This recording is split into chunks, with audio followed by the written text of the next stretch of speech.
Bonjour, bienvenue dans votre émission Parentalité, on en parle. Je m'appelle Elisa Béliard, je suis praticienne en santé naturelle et relaxologue et je vous accompagne vers un bien-être au sein de votre famille.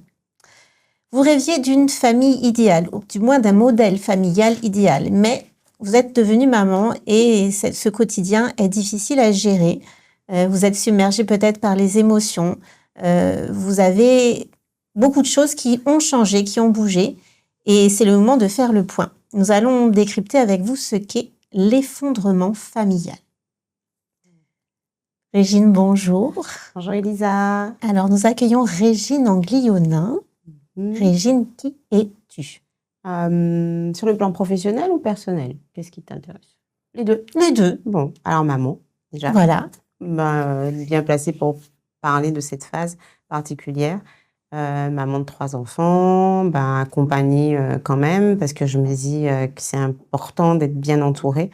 Et du coup, en même temps, avec cette casquette de sage-femme, qui a eu envie d'évoluer en tant que thérapeute familiale et conjugale, parce que j'ai bien compris qu'être sage-femme ne suffisait pas, qu'il y avait une petite fenêtre particulière. Il fallait bien entendre ce que les femmes, les hommes aussi, gardaient sous silence et qui avait ensuite une répercussion sur le bien-être de la famille, le développement de l'enfant, l'évolution des parents eux-mêmes dans le devenir parent. J'ai eu l'impression que ça a eu un impact aussi et que ça a un impact sur le couple, ce couple amant qui est en devenir un couple parental. Et bien du coup, c'est pour ça que j'ai parlé d'abord de l'aspect maman. Oui, c'est important. Parce que, je le dis tout le temps, c'est mon premier laboratoire. C'est-à-dire que tout ce que je vais, que pas expérimenter, mais que je vais entendre, l'oreille sera encore mieux tendue, plus affinée, parce que je le vis déjà. Et je me dis, je pense que chaque couple passe par cette étape-là dont on va parler justement. L'effondrement parental. J'ai dit familial, mais c'est plutôt parental. Oui. En quoi ça consiste? Qu'est-ce que l'effondrement parental? Alors, c'est un aspect très particulier dont on ne parle pas. On va surtout parler de la dépression avant ou après l'accouchement. On va parler du baby blues. Même pour les couples, on va parler du baby clash. Mais l'effondrement, on parle souvent d'effondrement maternel. Moi, j'ai voulu parler de l'effondrement parental parce que l'homme aussi est concerné. Ça touche les papas. Oui, ça touche aussi les hommes, futurs papas. Et donc, c'est une phase assez particulière, mais qui se fait très rapidement, qu'on peut ne pas observer, parce que l'homme comme la femme, surtout la femme, donc pour la femme, on a cette petite fenêtre où il y a un sentiment mais particulier, où on s'attend avec un grand vide émotionnel, où on s'attend à ce que, comme pour toutes les femmes, ce qu'on nous montre, j'aime mon enfant. Une fois que le bébé est posé sur soi, c'est je l'aime, je suis heureuse, c'est ça, être mère. Et puis, non. Finalement, c'est grosse surprise, vide émotionnel, qui est très perturbant, et à soi-même. Et c'est un véritable combat psychique, puisque le moi est en train de se dire mais va mettre sa petite soupape de sécurité. Non, c'est pas possible en fait. C'est inavouable, inaudible, on ne peut pas le dire non plus. Surtout que derrière, il y a la pression sociale de ne rien ressentir. Pour son enfant. Oui, pour l'enfant, exactement.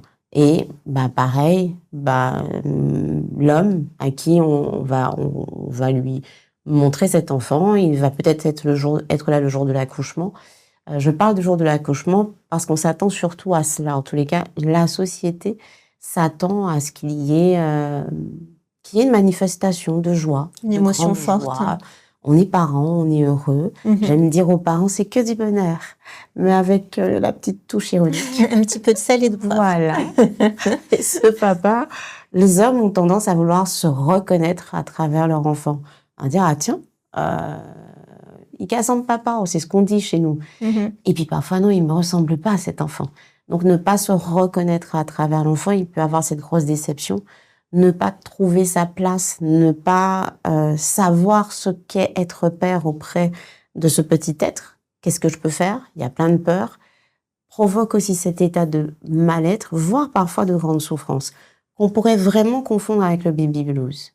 Voilà. Et donc, le baby blues, quels sont les symptômes du baby blues par rapport à cet effondrement? Dans le baby blues, on serait plus on a des pleurs ou assez faciles, hein, où la femme aura, pendant un laps de temps, va se sentir dépassée ou se dira, bon bah tiens, j'ai du mal à m'en occuper, ou est-ce que je saurais m'en occuper?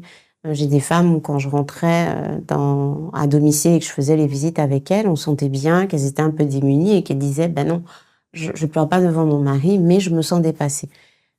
Elles le disent un peu plus facilement. Elles vont le cacher, mais on le sent. Oui. Mais cet effondrement maternel, ça se passe dès la maternité, dès l'hospitalisation. Il y a des attitudes, il y a un langage particulier qui nous alerte, nous professionnels de santé, et aujourd'hui, j'espère, va alerter l'entourage de la femme et la femme elle-même. Dans cette période où on a des femmes dans leur langage vont nous dire, il faut que je me reprenne là. Je dois me reprendre, je dois me ressaisir. Il y a quelque chose qui va pas, en tout cas, elle le sent. Et nous, on se dit, ah tiens, elle s'auto-encourage, c'est génial, il faut qu'elle se ressaisisse pour s'occuper de ce bébé. C'est déjà un premier signe. Et puis, notre signe d'alerte va être aussi le bébé. Mais on va l'observer progressivement dans les liens qui sont en train de se mettre en place pendant le séjour à la maternité. Il y a des autres signes d'alerte, c'est juste avant l'accouchement. Il y a cette petite période également dont on parle, où la femme, on a eu des psychiatres qui l'ont observé, qui parlaient de préoccupation maternelle primaire, où la femme va commencer à mettre en place mentalement ce qui sera nécessaire pour comprendre l'enfant. Il y aura également cette phase de transparence psychique, c'est encore un autre psychiatre avec des grands mots, hein, mais c'est ces fenêtres encore où le mental va enlever tous ces blocages, tous ces verrous, où il y aura plein d'émotions. Mais derrière, il y a encore ce doute inavouable. Je vais lui dire crûment, qu'est-ce que je suis allée faire là, quoi?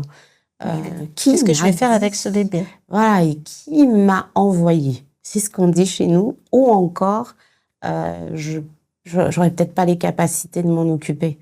Ou est-ce que je veux vraiment de ce bébé? Comme l'homme à qui on annonce la grossesse, il est OK, il partage le projet. Et pas forcément son projet, mais finalement devient le sien. Peut-être trop rapide parce qu'il s'est dit financièrement, je n'étais pas encore prêt. Ou l'histoire de cet homme va faire que émergence d'émotions. En disant, est-ce que je serais capable d'avoir un enfant? Moi qui n'ai pas eu de père, moi qui n'ai pas une mère, il y a des situations où on a des hommes où ils ont été soit abandonnés, où il n'y a pas eu de relation avec le père. Un père peut-être présent, mais pas suffisamment en contact avec des liens affectifs. Donc cet homme peut se retrouver démuni, mais il ne l'avoue pas, parce que on a donné à l'homme, l'homme a le pouvoir de sécuriser la famille. Donc, cette femme qui se dit, il est capable. Et il le dira pas. Il n'en parlera pas. Et quand le bébé arrive, le jour de l'accouchement, il répond aux attentes de sa femme. J'accompagne en consultation, les échographies. J'accompagne à l'accouchement, même si certaines se disent, c'est pas forcément là que j'ai envie d'être. Ils font des cours de préparation pour se sentir à la hauteur. Et c'est ce « à la hauteur » qui fait que parfois certains hommes se disent une fois que le bébé est là dans les bras, je me sens démunie et un peu perdue. Et encore des émotions qui ne se diront pas. Et quand on attend, la peur du jugement, la femme qui pose un regard, qui trouve que c'est beau, ça y est, il est papa. Mais cet homme qui a à l'intérieur plein d'émotions et se dit non, là il y a de la peur, mais en tant qu'homme, je ne vais pas avouer cette peur en fait. Et puis, il va prendre de la distance, où la femme ne comprendra pas pourquoi il n'exprime pas. Elle va chercher peut-être plus de joie, elle va vouloir échanger sur plein de choses, sur les compétences qu'elle voit en si peu de temps, le temps qu'ils partent. Le fait aussi d'accoucher dans une maternité où l'homme ne peut pas rester. C'est-à-dire qu'au moment de l'accouchement, on rentre dans la chambre pour les suites de couches, et il n'est pas présent. Et il ne revient qu'en tant que visiteur. Pendant ce laps de temps, la mère et l'enfant ont déjà développé une relation particulière. La mère décode très rapidement et lui, il se sent mis à l'écart. Tout à fait. Et là aussi, s'il y avait déjà un mal-être et une grande souffrance par rapport à son histoire peut-être pas encore réglée, peut-être qu'il pensait s'être bâti sans en avoir besoin d'en parler. Et bien, il découvre que émergence de ses émotions et en plus, une relation qui naît sans moi et il est là en tant qu'observateur. Un lien qui ne se fait pas finalement. Voilà, qui va pas se faire. Même si on a une femme derrière qui lui dit bon tiens, fais le change, il va le faire de façon mécanique, mais encore ce vide émotionnel. Pourquoi je ne ressens rien et est-ce que j'ai le droit de dire que je ne ressens rien? C'est ça. Ouais. C'est ça. C'est difficile pour la société qu'une maman ou qu'un papa dise non mais moi cet enfant il se passe rien. Voilà. C'est difficile à comprendre, c'est une nouvelle vie, pendant 9 mois, on s'est préparé, on est censé s'être préparé, puis finalement... C'est ça. Parce qu'on s'attend, d'après la société, d'après les critères de la société, à vivre quelque chose, en tous les cas du point de vue émotionnel, quelque chose d'extraordinaire, qui nous fait grandir, et puis c'est un lien d'amour, un amour qu'on ne pourrait comparer, on l'entend. Mais, tiens, chez moi, ça se passe pas. Et pourquoi ça se passe pas? Je suis peut-être pas normale. Et du coup, je vais refouler ça et je vais pas le dire. Et je vais continuer. Alors, ce qui peut alerter, parce qu'il y a des signes, il y a une histoire qui fait que c'est la porte ouverte à cet effondrement. On pourrait se dire, tiens, ce dont elle me parle, on l'a nommé baby blues ou dépression. Et là, j'insiste que non, la dépression ou même la psychose puerpérale, dont on parle peu mais qui existe, puerpérale, où la femme part dans des illusions, des hallucinations, ça peut être auditif, c'est très particulier, où franchement, là, c'est quelque chose de brutal et de suffisamment brutal et violent qu'on le voit de toutes les façons. Les personnes autour voient, tiens, psychologiquement, il se passe quelque chose de difficile pour la mère en tous les cas. Chez les hommes, c'est encore particulier parce qu'ils n'en parlent pas. Là, on est dans une fenêtre, et je parle bien de fenêtre, où la maternité devrait intégrer cette observation qui est assez fine, où on peut s'en douter par rapport au type d'accouchement. Une femme qui peut être déçue de son accouchement. Il y a plein de critères autour où on se dirait, il faut qu'on fasse quand même attention de ce qui se passe chez cette femme-là, pas encore dans le lien mère-enfant, mais en elle. Et la question que j'aimais poser quand j'étais à la maternité, je demandais aux parents, déjà en salle d'accouchement, alors ça fait quoi d'être maman et ça fait quoi d'être papa? Et j'attendais leur réponse. Il y avait toujours cette seconde de trop où je savais que, ok, là il faudra que je retourne ensuite de couche pendant son séjour, que je lui repose la question, parce que là, c'est la porte que moi, j'ai laissée ouverte pour qu'ils aient cette possibilité de l'exprimer. D'en parler, oui. D'en parler, c'est important pour matérialiser un peu ce qui se passe. C'est ça. Parce que comme on a dit, c'est pas une émotion qu'on a l'habitude d'avoir, on s'attend à quelque chose et en fin de compte, ce n'est pas ça. C'est ça. Ça peut durer longtemps, cette période? Alors, elle est très rapide, très fugace. Ce qui fait que, du coup, comme quand une femme, justement, a une certaine force mentale, elle arrive avec sa force intérieure psychique à dire non, c'est pas possible. Donc, du coup, on voit cette femme agir et puis ça peut durer 10, 15 jours. J'ai découvert, alors selon la théorie, mais moi, j'aime bien confronter avec ce que je vis là sur le terrain et en présence des mamans. On dit 15 jours. Moi, je découvre de plus en plus des femmes 4 ans, 3 ans plus tard, qui sont vraiment dans cet état. Elles fonctionnent. Et elles reviennent. Mais c'est pas la casquette de sage-femme qui les intéresse, c'est la casquette de thérapeute, où qu'elles entendent « Ah, tu fais thérapeute conjugale familiale, ça consiste en quoi ?» Et quand je leur dis, dans le lien avec l'enfant, les liens d'attachement, avec les conséquences sur le développement de l'enfant, son comportement, souvent c'est lui qui nous alerte, parce que lui, il ne se trompe jamais, et il nous regarde. Et il observe, il voit bien qu'il y a peut-être quelque chose qui n'a pas l'air vrai. Et quand les mères arrivent, je reçois des femmes 3, 4, 5 ans plus tard qui me disent « En fait, j'ai toujours fonctionné. » Oui. Dès la maternité. En mode automatique. C'est ça. Et l'alerte, c'est ces mamans qui sont capables de me dire, dès la maternité, j'étais très vigilante. J'étais la maman parfaite, un bébé lustré, il prenait vraiment soin de son enfant. Donc, une femme qui va reproduire les soins de puériculture, là, mais très, très bien. Oui. Voilà. Ça se voit pas, Trop finalement, bien. que... Oui. Très attentionnée. Et cette hyper-vigilance, une femme aussi qui me dit, bon, bah, écoute, à la maternité, moi, j'ai pas réussi à dormir. J'étais toujours en mode aguet, très aux aguets, à vérifier si mon bébé va bien, s'il n'a pas de problème, s'il va pas mourir. Une maman qui est omnibulée par cette mort subite du nourrisson et qui dort pas, dort peu et ne dort pas. Et là, on rentre dans un cycle. Par contre, celle qui manque de sommeil, c'est pas plus mal parce que c'est la porte de sortie. D'accord. Ça s'arrête parce que finalement, elle bascule dans, pour moi, c'est une soupape de sécurité. Certains vont trouver surprenant ce que je vais dire, mais c'est la dépression. Ah, C'est un échappatoire. c'est très bien qu'elle soit en dépression particulier, parce qu'enfin, quelqu'un va voir qu'il se passe quelque chose D'accord. et que ça ne va pas et qu'il y a une souffrance quelque part. Voilà. Le fait de dire je ne dors pas, ne pas dormir, empêche à cette femme de lâcher prise, d'entrer en soi. Mhm. Ça y est, je me pose, je dors, rêver, permettra aussi en même temps de pouvoir intégrer cette information. Je n'ai plus ce bébé dans le ventre, parce qu'il y a aussi les signes de la femme qui est tout le temps, il y a plein de signes, hein, en train de caresser son ventre alors que le bébé est là. Hein. Mhm. Cette nostalgie de la grossesse, des mouvements, des femmes qui me disent, ah bah tiens, je me sentais plus en sécurité à le sentir à l'intérieur parce que c'était fusionnel. Je savais ces heures d'éveil, c'était facile, mais là c'est compliqué. Donc elles sont encore dans cette relation fusionnelle in utero, dans l'utérus. Oui, finalement, ce bébé est devenu une personne qu'il va falloir apprendre à La connaître. réalité. Ouais.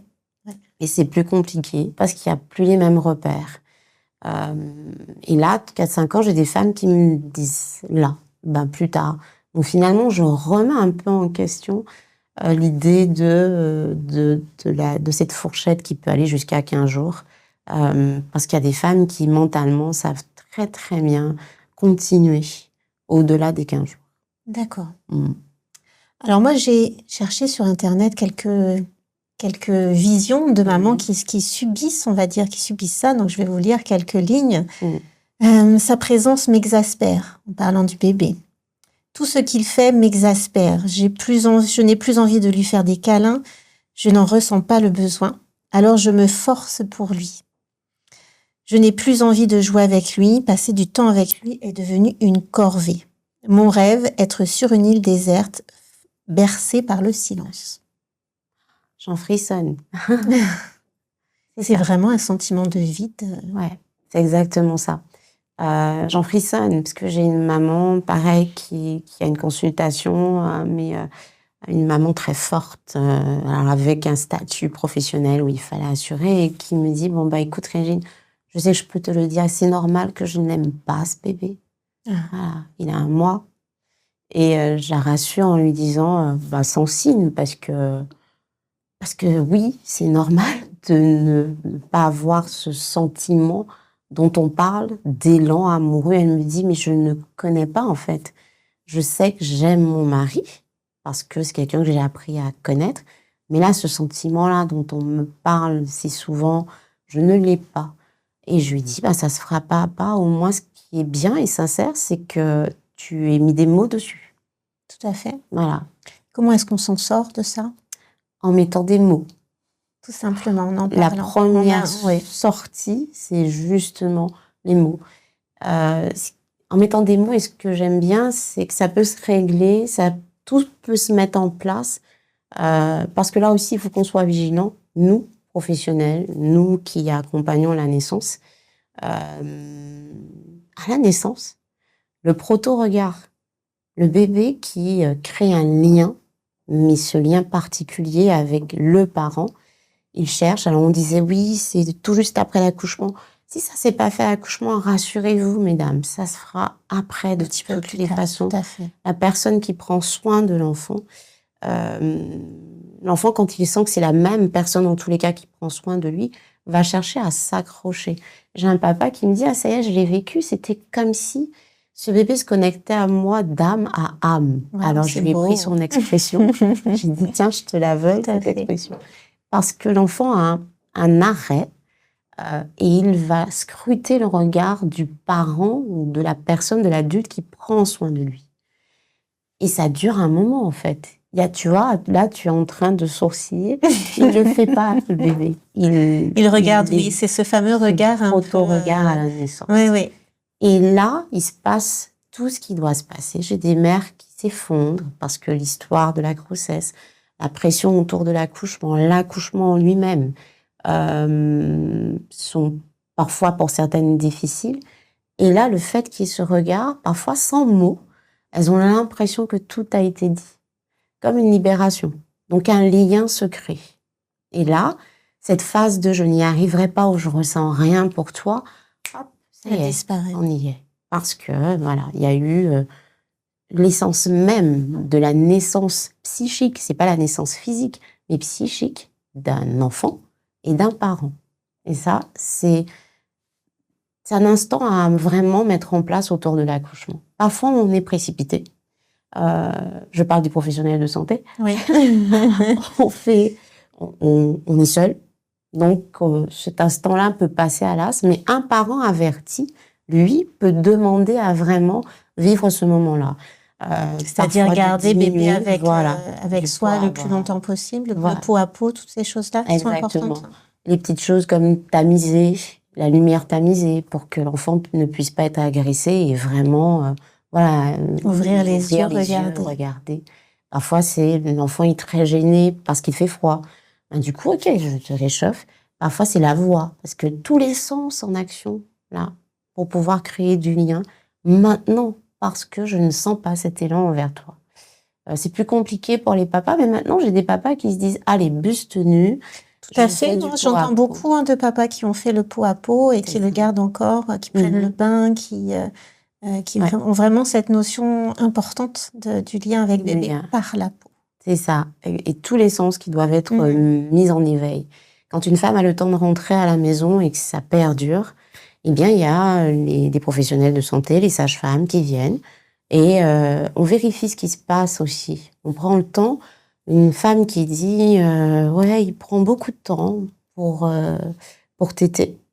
On va observer, on a un bébé qui peut se crisper. Alors, nos petits bouts parlent beaucoup. Oui, avec leur corps. Ouais. Beaucoup. Et on les observe. Un bébé qu'on pose, qu'on positionne sur le sein et qui fait, j'en ai vu, qui sont, mais vraiment avec les mains, qui pleurent, ils ont faim, mais on est dans ce recul. Un bébé qui n'est pas détendu, effectivement, une tétée, à force d'insister, on voit un petit bout qui se dit, c'est vraiment ce qu'elle veut faire, là, le sein. Ok. On y va. Et ça dure longtemps. Ouais. Très longtemps. Et on voit que c'est un enfant où il tète, on prend le temps d'écouter, mais c'est bizarre. Il ne grossit pas plus que cela. On se pose quand même. C'est-à-dire que là, on va se poser avec la maman, on va lui demander de nous raconter l'histoire de l'enfant. Peut-être que cette histoire, à force d'en parler avec la présence du bébé, permettra d'entendre des choses qui n'ont pas été dites ou des choses qui ont été refoulées. Des choses pas refoulées mais sous silence, puis dire je peux pas dire ça. Parfois, on tend la perche quand elles sont en suite de couches et on leur dit mais tu sais, tu as le droit de ne rien ressentir. Ça soulage d'entendre ça. C'est très bien. Quand on le vit, effectivement. Et de leur donner des exemples. Et on les voit. Ça y est, elle nous a ouvert cette porte-là, donc on en parle. On observe aussi parfois des tétés ou au contraire. Tétés ou biberon, c'est la même chose. Même un biberon, un bébé qui... J'en ai un tout petit, recule avec la main. Non, j'en veux pas, mais j'ai quand même faim. Et on a d'autres qui se débrouillent pour engloutir leur biberon. Où on entend également des tétés et des succions avec ce qu'on appelle de belles descentes de gorge. Je me dis, mais waouh! Je veux finir très vite avec ça parce que ce contact est compliqué. Voilà. Le lien est compliqué. Ou la maman qui ne regarde pas l'enfant qu'elle nourrit. Je parle de la mère, mais je parle aussi du père qui va donner le biberon, mais sur le transat. Il n'a pas le réflexe de le prendre contre lui. Ou encore qui donne le biberon, mais il regarde la télé. pas d'interaction avec son enfant. Là, on s'assoit en tant que professionnel parce qu'on a observé et puis on parle. On dit, on éteint la télé ou tu sais que tu peux le prendre, voilà, maman, tu sais que tu peux le regarder et là, on attend une réaction. Est-ce que parents qui se crispent aussi ou voilà. Et là, c'est l'écoute, un espace pour qu'ils puissent tout dire avec bienveillance, donc pas de jugement. Tout à fait. Et pas de réponse non plus. Simplement leur demander ce qu'ils ressentent. Puisque là, c'est le grand vide. Puisqu'il y a du vide émotionnel, on va essayer d'y mettre des émotions dans ce vide émotionnel. Et là, on entend des histoires. Histoires de vie infantile, soit enfant, on devient parent, émergence d'histoire. Et il y a un professionnel que j'aime beaucoup, que j'ai pas eu la chance de rencontrer, c'est Jean-Marie Delassus, qui a été justement à l'origine de la maternologie, qui a fait un service de maternologie dans une maternité. Et il a mis cet espace-là pour les femmes. Et c'est une cellule d'effondrement. Alors, j'ai une association qui s'appelle Inès. Et cette association a pour projet justement de mettre une structure qui permettrait justement ces espaces aux parents qui est cette cellule d'effondrement. Et de dire que c'est un phénomène naturel.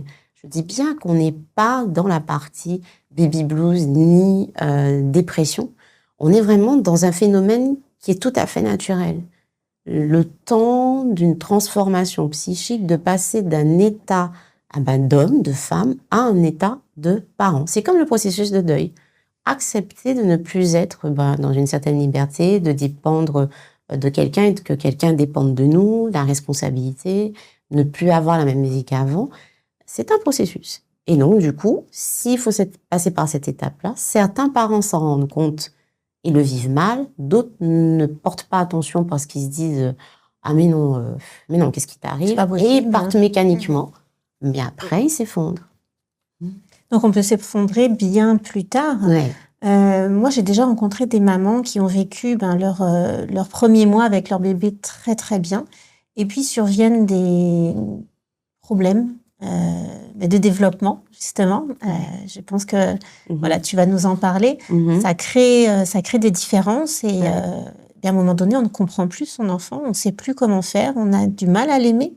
Ouais. Donc, c'est une bombe à retardement si on ne l'a pas vu avant.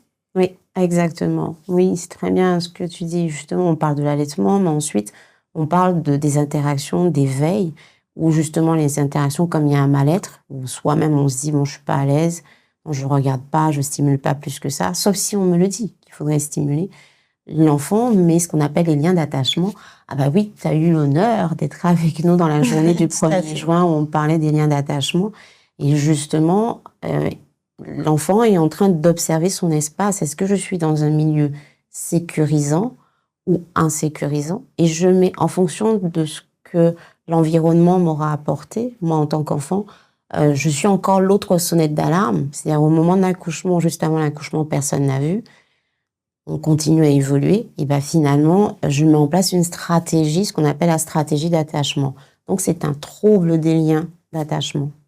Et là, c'est ce qui permet justement de voir, de remonter justement à l'histoire de ce parent avec l'enfant, ou l'histoire de la grossesse, ou l'histoire du projet d'enfant. Certains troubles, alors il paraît que certains troubles, tels que l'autisme, les troubles de l'attention, ce qu'on appelle l'hyperactivité. J'aime pas quand on parle d'enfant hyperactif, parce que de la concentration, trouble de la concentration, un enfant qui bouge énormément, voilà, les troubles archaïques, voilà, tout ce qu'on parle des troubles archaïques serait justement une stratégie d'attachement où l'enfant s'adapte comme il peut à son environnement. Tout à fait, tout à fait. Donc effectivement, quand on voit pas ces signes-là, on va avoir un développement particulier de l'enfant. Les pédiatres voient ça quand même. Est-ce que c'est une fenêtre que les professionnels aujourd'hui, auquel les professionnels portent attention aujourd'hui? Non, c'est pas un réflexe. Il y a une sémiologie, c'est-à-dire qu'il y a un tableau, il y a vraiment des signes qui permettraient, c'est justement l'alerte, où dans ce service de maternologie, il demandait, ce pédopsychiatre, d'être encore plus alerte sur cette cette petite fenêtre-là qui réglerait vraiment tout Beaucoup ce de qu'il y a choses. par la suite entre maman, enfant et développement justement de l'enfant, un développement harmonieux de l'enfant. Et l'autre point sur lequel nous, on est en train de réfléchir, peut-être que si on avait observé, qu'on était un peu plus alerte et qu'on laissait cette place-là avant de se précipiter, parce qu'une fois qu'une femme accouche, on se précipite dans beaucoup de choses, les soins, l'allaitement, et puis très rapidement, de plus en plus tôt, on rentre à la maison. Très tôt, exactement. Eh oui, on rentre à la maison, on n'a même pas le temps d'exprimer parce qu'on nous demande de devenir mère très tôt et de devenir père très tôt, très très rapidement en tous les cas. Pas de place à ah mince, je ne me sens pas capable. Il y avait des expressions que je ne vais pas reprendre, mais je ne m'en sens pas capable, renforcées par certaines attitudes de l'extérieur. Tout à fait. Du coup, on y va, on rentre à la maison et puis tout va bien. Et puis dans le couple, l'un compte sur l'autre. Et là, c'est le baby clash. La femme qui dit, très facilement, j'entends très très facilement, en fait, il est inutile. Il sert à rien. Il sert à rien.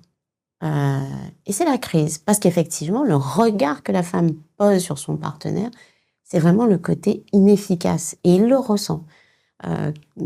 On est doué, hein. C'est le temps que le papa change la couche, la femme se dit, oh, il prend trop de temps. Et très mal, avec pousse un petit peu sur le côté. Un peu, et, je prends ta place, je suis à côté. Sauf que lui, il observe. Tu le lui fais une fois, deux fois, il se dit, ok, bon, t'as pas besoin de moi.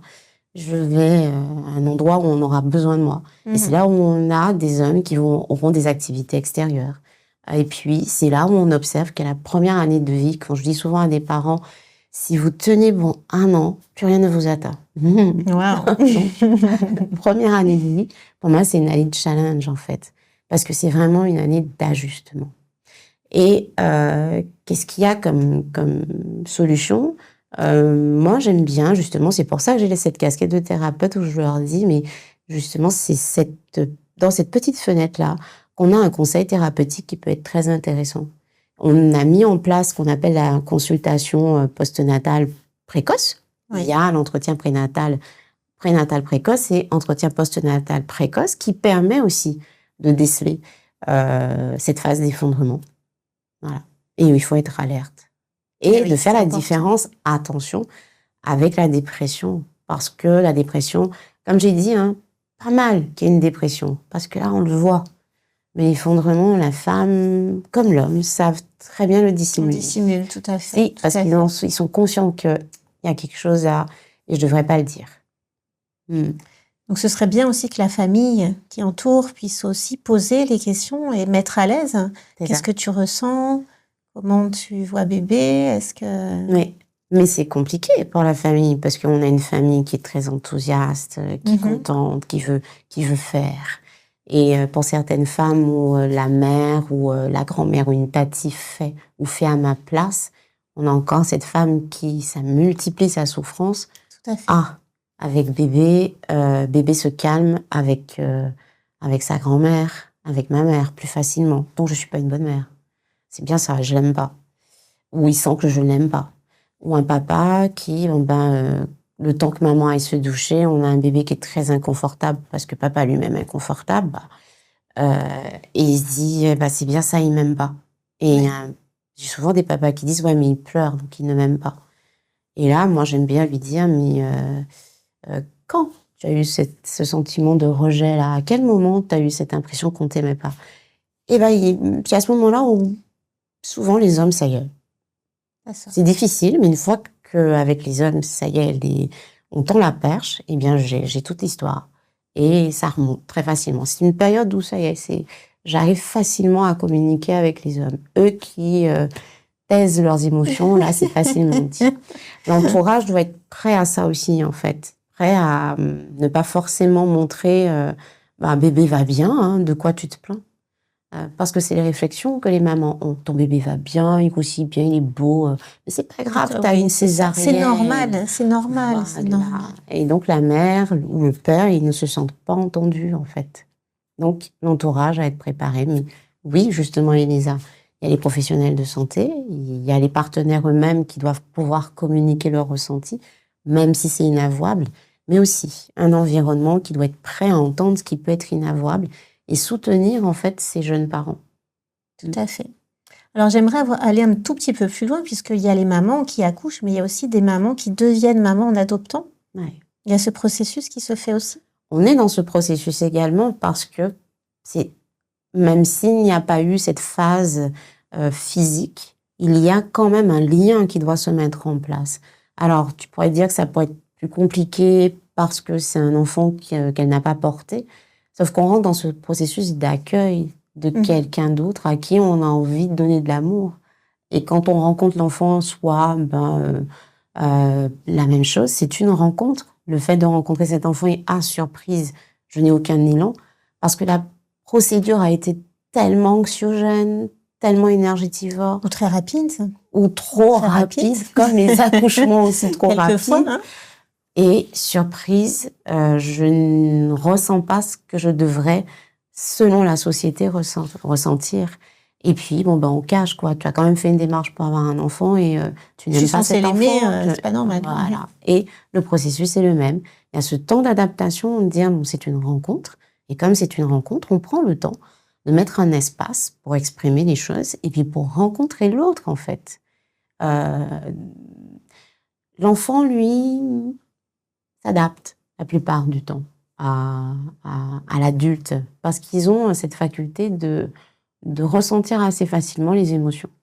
Et donc, si de l'extérieur, c'est une femme qui adopte, le compagnon, lui, qui va observer, connaît bien sa femme, voit qu'il y a un mal-être, observe l'enfant, là aussi, c'est la soupape de sécurité, où il peut dire à sa femme, tiens, on peut en discuter, ça a été brutal, ça a été rapide, on va prendre le temps, ou dire c'est normal ne réconforte pas.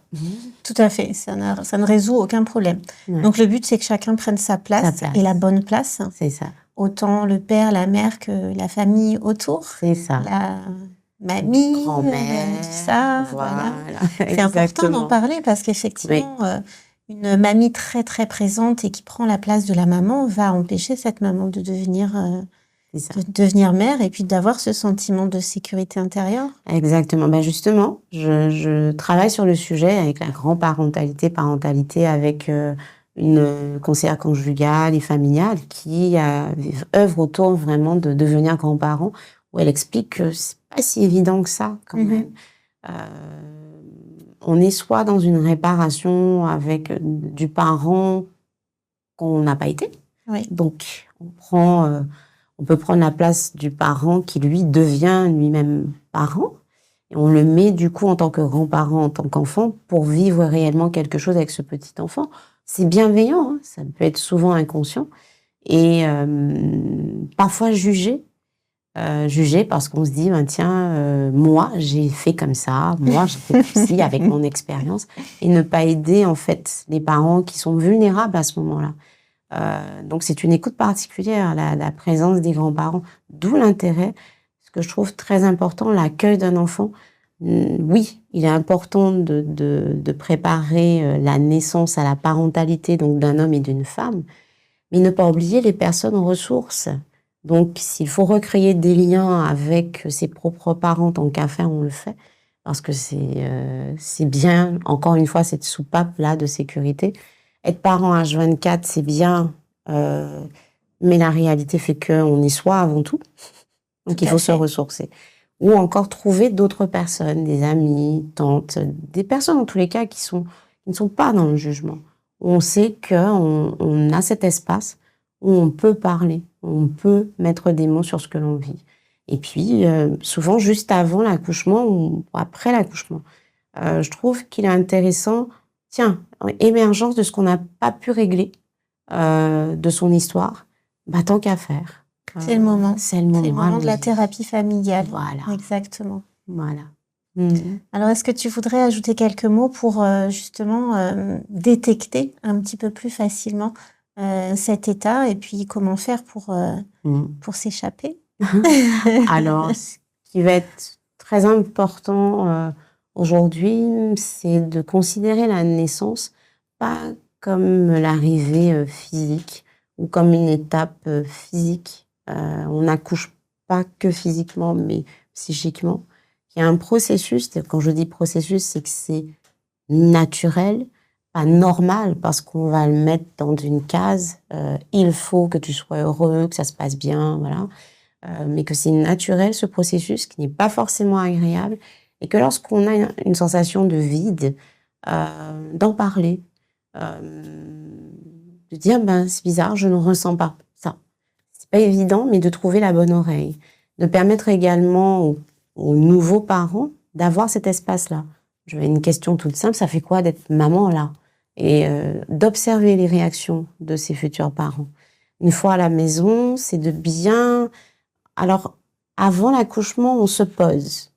C'est pour ça qu'il y a le congé maternité, qui pour moi, j'estime encore trop tard, mais on se pose, on ne s'affaire pas, on ne s'épuise pas. Et après l'accouchement, on se repose. Parce qu'on aura vraiment mis l'environnement et l'espace qu'il faudra pour vraiment accueillir. C'est ce qu'on appelle le mois d'or, ce 4e mois, où là, on n'a pas à s'affairer. Une femme qui s'affaire tout le temps, messieurs, alerte. Votre femme qui est hyperactive, là j'aime bien le mot hyperactivité, alerte. Il y a quelque chose d'autre. Et si elle veut faire tout à votre place, être hyper vigilante, on s'alerte. Il faut qu'elle se repose. Les messieurs aussi mais mesdames, quand vous voyez votre partenaire s'intéresser à autre chose qu'à la vie de famille alors qu'il y a une naissance, ne pas se sentir apte, mais il n'arrive pas à le dire, alerte. Là, on crée un espace pour communiquer. Et à chaque fois, quand on va voir un thérapeute, qu'est-ce qu'il fait? Il crée un espace pour que l'on puisse mettre des mots. Donc, sans jugement. Sans jugement. Donc, la parole. Donc, si on n'arrive pas à le faire entre soi, du coup, il y a des professionnels qui ouvrent cet espace-là et prêts à tout entendre. Je l'aime pas, j'en veux pas, j'ai envie de disparaître. Ça, j'entends aussi ce que tu as dit. C'était fort, mais bien de pouvoir le dire. Alors, si c'est pas par les mots, on peut l'écrire. En tous les cas, c'est la première soupape de sécurité. Un espace de parole qui peut se mettre très facilement et pas coûteux à la base. Voilà, c'est ce qui me vient. Et ensuite, observer l'enfant. C'est l'autre mot qui n'arrive pas à être mis en mots par le parent, où l'enfant est en train de dire « Waouh, là, je suis obligée de m'adapter, mais ça me demande beaucoup d'efforts. Et je ne vais pas me comporter comme les autres, quoi. » Mais il n'y a personne qui voit là que l'autre ne va pas bien. Parce que cet autre-là, c'est chez cette personne qui doit être constant dans ce qu'il fait, ne me sécurise pas. Voilà. Très bien, très bien. Eh bien, merci Régine. Merci à toi. D'avoir participé à cette émission. On en sait un petit peu plus sur l'effondrement parental, familial. C'est un tout, finalement. N'hésitez pas à en parler à vos proches, à en parler au personnel qui vous entoure, à la maternité. Partout où vous trouvez des professionnels, n'hésitez pas à dire, il n'y a rien de honteux, il n'y a pas de jugement à avoir. C'est une émotion tout à fait naturelle qui peut survenir chez tout le monde. À bientôt pour une prochaine émission et au revoir.